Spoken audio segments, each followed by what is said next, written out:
Pascal's wager is a famous philosophical argument proposed by Blaise Pascal, a brilliant French mathematician and philosopher of the 17th century. Pascal argued that it is rational to believe in God, or at least live as if God exists, regardless of whether we have definitive proof of God's existence.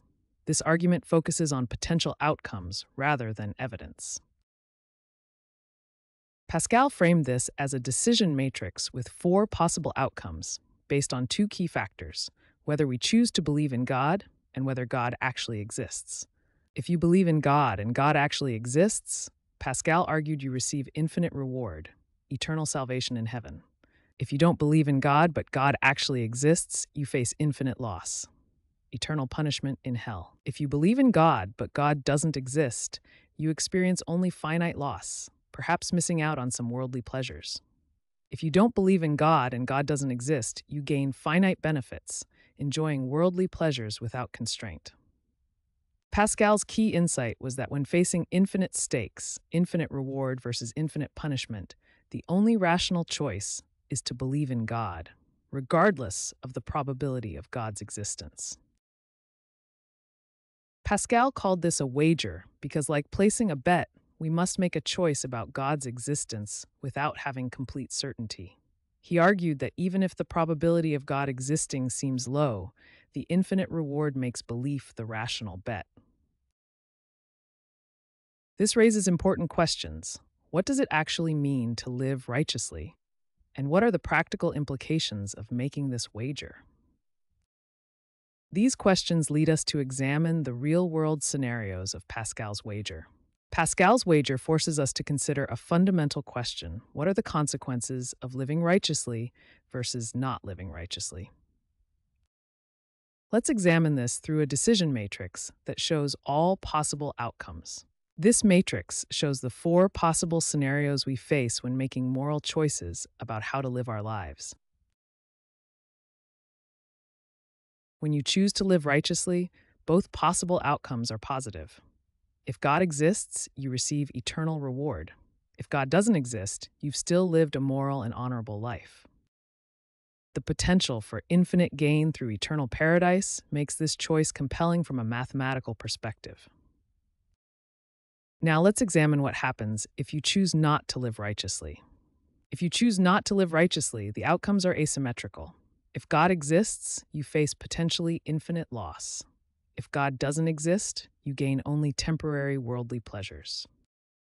Pascal argued that we cannot avoid making this choice. Everyone must decide how to live their life.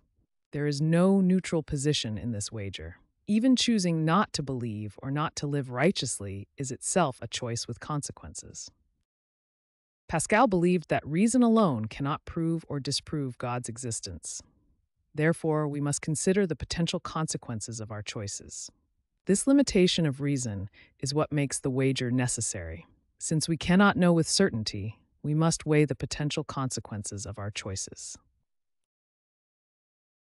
In summary, choosing to live righteously appears to offer the best outcomes regardless of whether God exists, making it the rational choice, according to Pascal. While Pascal's wager presents an intriguing argument, it faces several significant criticisms from philosophers and theologians. Three primary criticisms challenge the foundation of Pascal's wager: the problem of many gods, the authenticity of forced belief, and the divine omniscience paradox. The problem of many gods asks a fundamental question: which deity should you wager on? With thousands of religions and countless interpretations of divine beings, Pascal's wager doesn't specify which god deserves your faith. Choosing the wrong deity could result in the same eternal punishment the wager seeks to avoid. Another significant criticism concerns whether genuine belief can be manufactured through rational decision-making.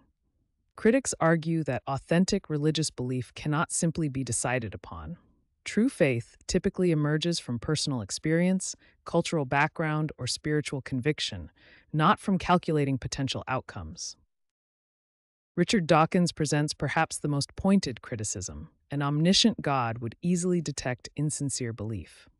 If God truly possesses infinite knowledge, then any attempt to fake belief for personal gain would be immediately transparent, rendering the entire wager strategy useless. Despite these criticisms, modern philosophers have found new relevance in Pascal's wager through decision theory and expected value calculations.